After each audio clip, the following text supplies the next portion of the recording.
Assalamualaikum warahmatullahi wabarakatuh. Perkenalkan, nama saya Muhammad Irfan Aldi, NIM saya 1301174524.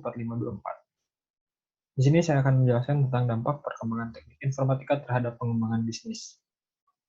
Abstrak. Apa manfaat teknik informatika bagi kalangan masyarakat dan pebisnis? Mengapa sistem ini dirasa penting untuk dikembangkan?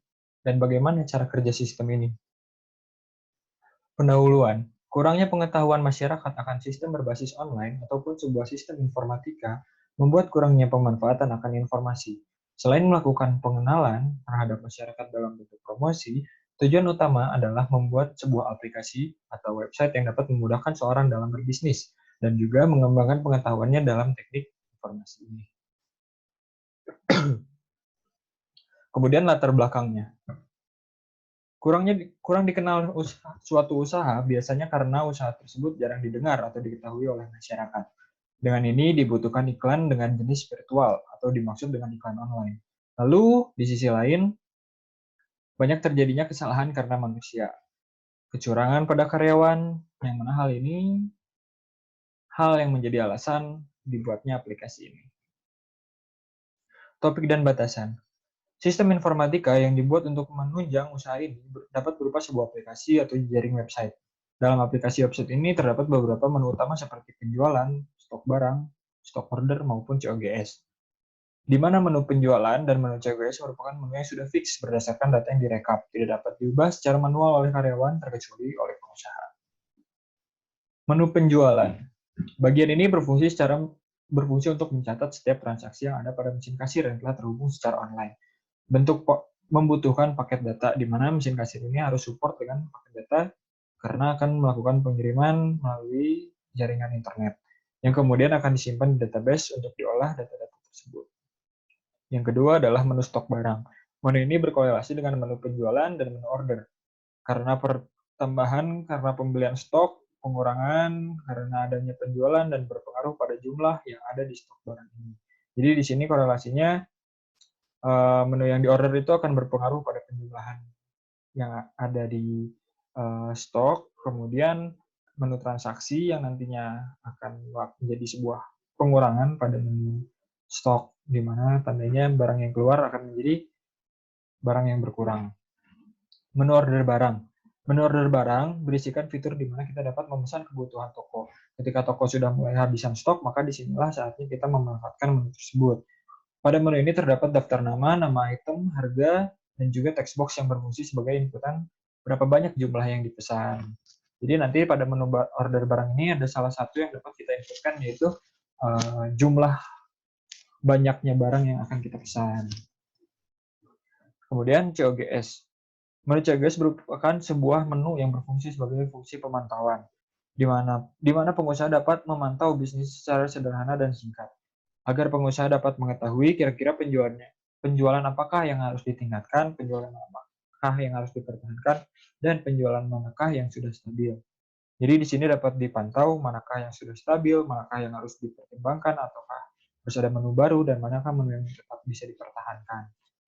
Nah, tujuannya itu kita simpulkan menjadi 4 poin. Yang pertama, mengurangi tingkat kesalahan karena manusia, human error. Kemudian mempermudah kerja karyawan, di mana karyawan itu tidak banyak menuliskan laporan secara manual, dan karena penulisan secara manual juga yang berpengaruh terjadinya human error dan terjadinya ketidakstabilan atau ketidaksamaan jumlah stok barang yang ada di toko dan yang ada di data. Yang ketiga, mempermudah pemilik dalam pemantauan usahanya. Di sini pengusaha bisa memantau apakah order yang dilakukan oleh karyawannya itu sesuai atau tidak, ilmu yang sudah ia terapkannya sesuai atau tidak. Kemudian apakah penjualan perhariannya itu sudah baik atau belum, menurun atau berkembang. Yang terakhir, dapat melakukan maintenance secara berkala. Karena sesuai dengan informatika atau teknologi, pasti itu akan berkembang setiap saat. Nah, itu tujuannya. Kemudian di sini ada organisasi tulisannya.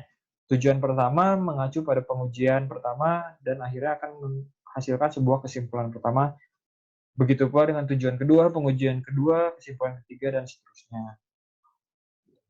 Nah, sebagai contoh di sini ada 3, saya akan jelaskan satu. Pertama, tujuan pertama itu adalah kinerja karyawan. Di sini adalah fungsinya untuk melihat sebagai seberpengaruh mana aplikasi ini terhadap kinerja karyawan. Pengujiannya yaitu dengan cara struk direkap ke database secara online menggunakan jaringan ya. Jadi harus memiliki data. Kesimpulannya minimalisasi kelalaian. Nah, di sini yang sudah saya terangkan barusan, kesalahan karena manusia atau kita sebut dengan human error bisa diminimalisasi di sini karena data sudah pasti sesuai apa yang diinputkan kembali oleh komputer ke aplikasi. Secara sederhananya seperti itu. Kemudian sistem yang dibangun. Nah, mengkalkulasi jumlah barang yang terjual berdasarkan kasir, kemudian akan disimpulkan di sistem atau disimpan di sistem yang mempengaruhi jumlah stok barang. Karena, kenapa dikatakan mempengaruhi? Setiap jumlah data atau transaksi yang terjual itu akan menjadi nilai minus pada stok barang. Berikut ini adalah contoh tampilan pada stok barang. Di sini nantinya ada banyak, tergantung apa aja yang dia miliki. Di sini saya memasukkan 3 contoh. Yang pertama, ayam Milo nasi, kemudian dengan harga masing-masing 15.000, 8.000, 4.000, dengan ketersediaan 10, 1, dan 3. Nah, di sini tuh stok yang tidak bisa diedit ya, bisa diedit hanya pada pertama kali dilakukan penginputan awal. Nah, ke depannya sudah tidak bisa diedit, kecuali diedit manual oleh pengusaha dengan persetujuan mungkin ya kita bilangnya. Nah, seperti itu. Kemudian setelah stok barang, ketika barang sudah mengalami pengurangan, maka harus diseimbangan kembali dengan penambahan jumlah stok barang. Ya, karena tidak mungkin stok yang ada di toko dengan jumlah yang sedikit atau mungkin mendekati kosong, dilakukanlah pengorderan. Nah, berikut adalah format tampilan secara sederhana. Akan sediakan tabel berisikan nama makanan atau minuman, harga, jumlah pesanan. Nah, jumlah pesanan ini merupakan sebuah inputan oleh user, di mana nantinya karyawan akan melihat barang apa yang kurang dan barang itu yang akan dipesan. Kebetulan di sini jenis bisnisnya itu jenis bisnis usaha makanan, sebagai contoh. Nah, berdasarkan hasil pengujian, penggunaan sistem ini sangat berpengaruh tinggi dalam kelangsungan sebuah usaha. Di samping pengoperasiannya yang sangat mudah, kesalahan karena kelalaian pegawai berkurang signifikan. Minimnya terjadi kecurangan, penjualan tanpa struk dapat dilihat dari kesamaan data yang ada pada menu stok barang dengan barang yang ada di toko. Jadi, berdasarkan transaksi, kita bisa lihat apakah sudah sesuai dilakukan, kemudian secara berkala atau secara sesekali kita bisa melakukan pemantauan apakah jumlahnya sesuai atau stabil apa yang sudah terjadi pada mesin kasir, stok yang ada pada aplikasi atau website tersebut, maupun stok yang ada pada toko penjualan tersebut. Nah, di sini adalah analisis hasil pengujian. Dengan adanya sistem atau aplikasi ini, peran pegawai dan owner jauh lebih mudah. Kemudian pengusaha atau owner dapat melakukan pengecekan di mana saja dan kapan saja. Sesuai dengan dasarnya, aplikasi ini bisa berupa aplikasi atau website nantinya. Jadi ketika owner memiliki gadget, laptop, atau perangkat yang terhubung dengan jaring paket data, itu dapat diakses dimanapun dan kapanpun. Jadi dapat disimpulkan bahwa adanya sistem atau aplikasi ini sangat membantu dalam sebuah bisnis, baik itu di bidang sandang, pangan, maupun papan. Kesimpulannya, sistem atau aplikasi sangat menunjang kelancaran suatu usaha ataupun bisnis. Dapat dilihat dari segi keamanannya maupun dari segi kemudahannya dalam mengaksesnya.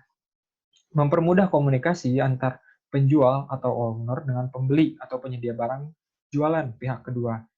Dengan minimnya kesalahan pemesanan karena dapat dilakukan pengecekan terlebih dahulu. Jadi di sini kita uh, tidak menyuruh pegawai kita untuk pergi ke pasar atau lain sebagainya, tapi kita melakukan pemesanan secara online kepada pihak kedua, kemudian diverifikasi, kemudian pihak kedua memberikan mungkin rekap penjualan berupa struk atau email kepada owner, kemudian owner pun dapat mengecek apakah yang dipesan sesuai dengan yang dibutuhkan pada stok ini. Jadi tidak ada barang yang dibeli untuk karyawan. dalam tanda kutip. Nah, yang terakhir, saran untuk setiap pemilik usaha. Saran untuk setiap pemilik usaha untuk selalu melakukan update dan pengecekan secara berkala. Karena bagaimanapun karena bagaimanapun itu segala sesuatu yang berkaitan dengan jaringan pastinya membutuhkan pengecekan secara berkala, baik dalam segi kekurangan maupun dalam pengembangan aplikasi atau sistem yang sudah jadi tersebut. Jadi sekian presentasi yang dapat saya sampaikan. Mohon maaf apabila ada kekurangan. Wabillahi taufiq wa hidayah. Wassalamualaikum warahmatullahi wabarakatuh.